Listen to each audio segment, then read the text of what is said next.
conference. I think if during this session you have any questions, so on, there's some index, please write them down on a piece of paper and hand them over. People will circulate around. We have some people here to circulate around and pick them up so that we can answer them. All right? So the first speaker, Mr. Mahmoud Jibbreel, please.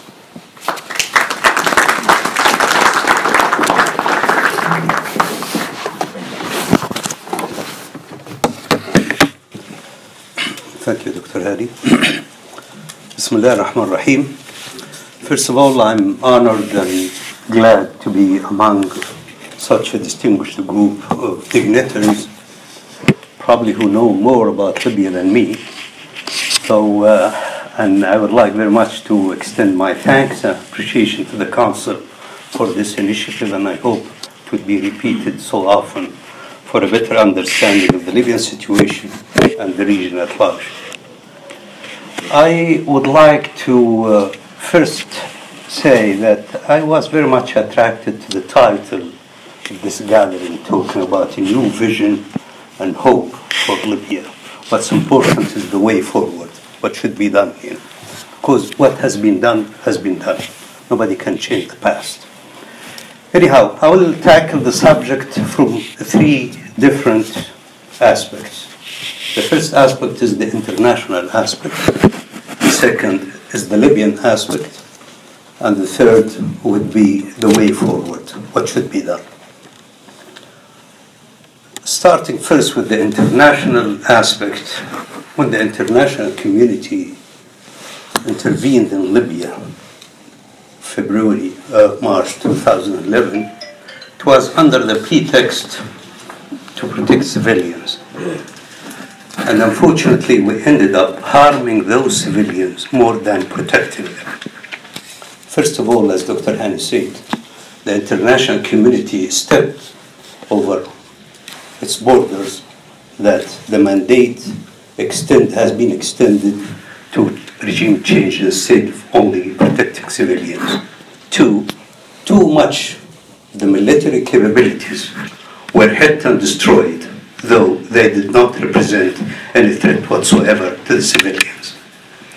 The second stop, where the international community probably did more harm to the Libyans than good, when we, during the uprising, were planning for the day after. Unfortunately, that day after did not see the light because of different reasons, but what was very striking, how the international community kept silent about this. And unfortunately, too many voices lately, during hearings in the Congress or interviews on TV, talking that the Libyans did not have any day after.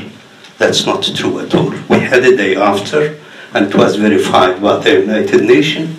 Too many rehearsals were done with the British and with the Americans, but that day after, that plan did not see the light for some reasons that we can talk about during the discussion period.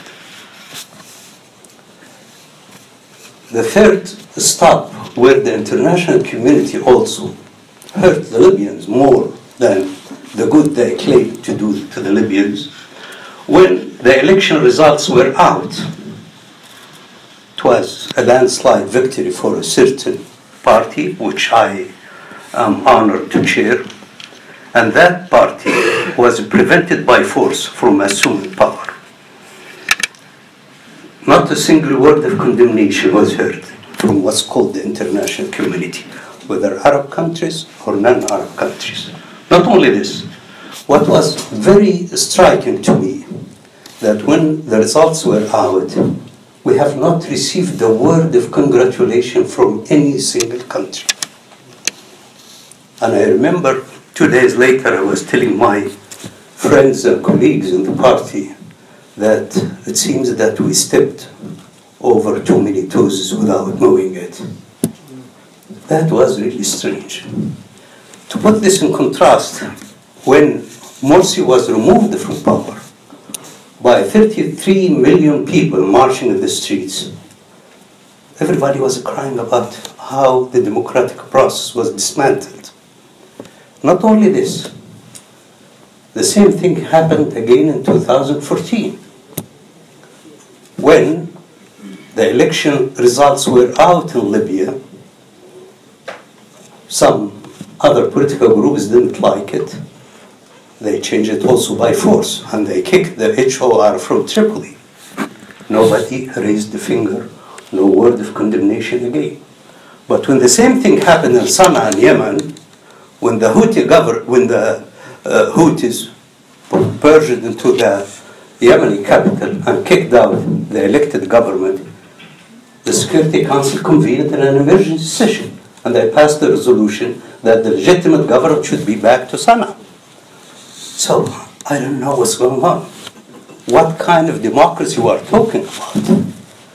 That clash, which took place in July 2012 in Libya, was basically a clash between the right of power and the power of right. And unfortunately, the international community sided with the power, with the right of power, not with the power of right. I don't think for anybody today in Libya, when you talk about democracy, people today in Libya are talking about it was a mistake that we dipped our fingers in that ink and that we want to cast our votes. That's what the international community did to the Libyans. And then came the story of Skhirat. That's the fourth stop. Skhirat is basically a meeting that gathered those who do not represent or did not represent the balance of power on the ground. And they talked about issues mandated by the special envoy of the Secretary General. He was the one who laid the ground. He was the one who put the frame for everything. Basically, the issue for him was to develop a governance structure as if we have a state, forgetting that we should have a state first, and then we develop a governance structure for that state. He's talking about sharing power, forgetting that the absolute power lies outside the government. It's with the militias, it's with social leaders, it's with political leaders. The government is the most fragile element in the Libyan Sea. If it's a question of government, we don't have only one government, we have three. Pick your choice. The question is to have a government that can govern. What kind of government? And we don't have an army, we don't have a police, we don't have a judicial system, and we don't have a money. These are the four elements of any state in the world. We don't have any of them. Nevertheless, we've been deceived that this is power sharing. The problem is that when you raise your voice that this is not the right path, people accuse you that you are against the national dialogue. No, the national dialogue is a strategic choice, but this is not the way it should be carried out. Libya is a stateless society. Our most strategic objective to have the state back to our lives first. And maybe it was our mistake when we went to elections in 2012 without having the state in our lives. Otherwise, the results of those elections would not have tampered with.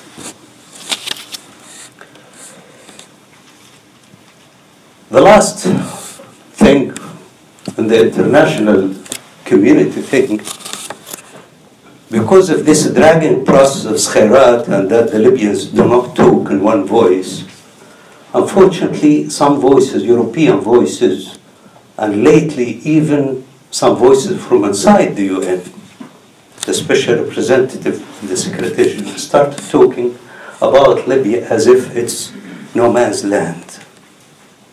No man's land, this is a concept in the international law that, such as the case in Ogaden between Somalia, Kenya, and Ethiopia, when you talk about a land, but there is no voice, no people. There is population, but there is no people. Libya started to be seen in that manner. And some European countries started to see it as an opportunity, maybe for this illegal immigration problem. Maybe having 20, 30 million Africans staying in Libya, populating Libya, is not a bad thing. So Libya became an opportunity in the midst of this bloodshed that the Libyans are suffering today. I think for the international community, Libya should be revisited again.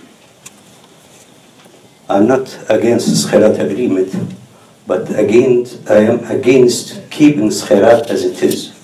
It should be revisited also and substantially modified in a way that we can get out of this mess. And this is what I'm going to talk about in the way forward. Now, if we talk about the Libyan scene, as I said, maybe we made a mistake. We were under the impression that as bringing the regime down in 2011 unified us as Libyans, we thought that the issue of state building will unify us also. But it seems that some other groups have different objectives. So when the results were out, they took things in their hands by force.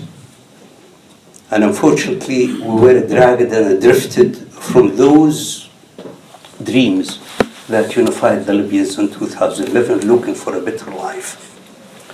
Today, the situation economically, financially, security-wise, is the worst in Libyan history,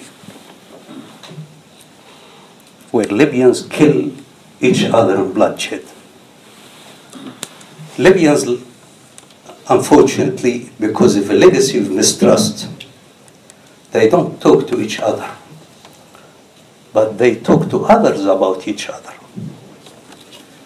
And they don't hear each other, but they hear from others about each other.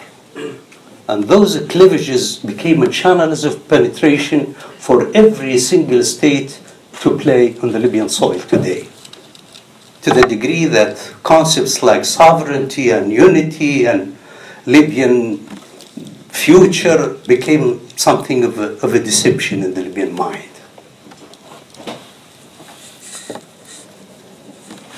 Probably what made things worse is that the Libyans did not have a chance. We were not enabled, they were not given a chance to sit with each other and talk about the real issues. In 1949, Libyans, though they were less educated, but they were more unified, because deep inside there was their love for their homeland. Today there was a different type of love. The conflict in Libya is a conflict over money. It's not a political conflict at all.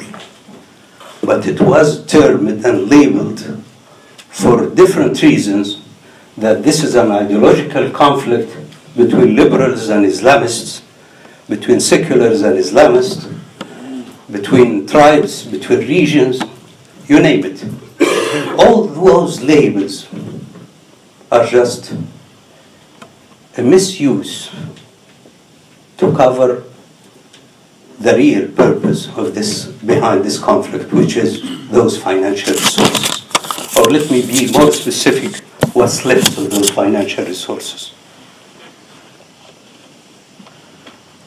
Therefore, any solution for the Libyan conflict should start by the economy. It does not start by security. The economy might be the way to security. It's not the other way around. And we should talk about rebuilding the state from the periphery, not from the center. Because we have no less than 28 Libyan cities totally free from any militias or from any arms. There is no excuse for any Libyan government not to start the state surfacing from those 28 cities. The way forward requires three basic elements. First, any dialogue should reflect the balance of power on the ground. And the balance of power has three layers: social layer, political layer, and a military layer. And when I say a political layer, I mean political entities plus the followers of the previous regime who called for the Libya of the future, not Libyas of the past. Two, we don't talk about sharing power. We don't talk about the question of who, but the question of what should be done to bring the state back to our lives. And this question entails 7 files. First, disarmament and dismantling of militias, reintegrating them. 2, rebuilding the army. 3, bringing the police back to the streets. 4, national reconciliation in a completely different manner from South Africa, Rwanda, Morocco, and Algeria. 5, the economy. As I said, those 28 cities will be a core start for us. 6, reactivating the judiciary system. 7, the bleeding file of corruption. So those files should be discussed in a Camp David style, under the supervision and patronage of a superpower like the United States. For the United States, when they started leading from behind, it was the worst strategy ever, because you let others lead, forgetting that others do not have a coherent national interest, whether European or Arab. They have conflicting interests. And unfortunately, those interests came to be centered on Libyan soil, a replication of the Lebanese case again. So for the United States, Libya could be the future of bridging the gap between Europe and Africa. Libya could be the gate, the economic gate to Africa. Libya can be a strategic economic ally for a flourishing economy and an unprecedented development story in the region. That's the vision that we can talk about, that can help us heal the wounds of the past 6 years, can help us bridge the gap between our tribes and our regions by creating a common interest in the future. Thank you very much.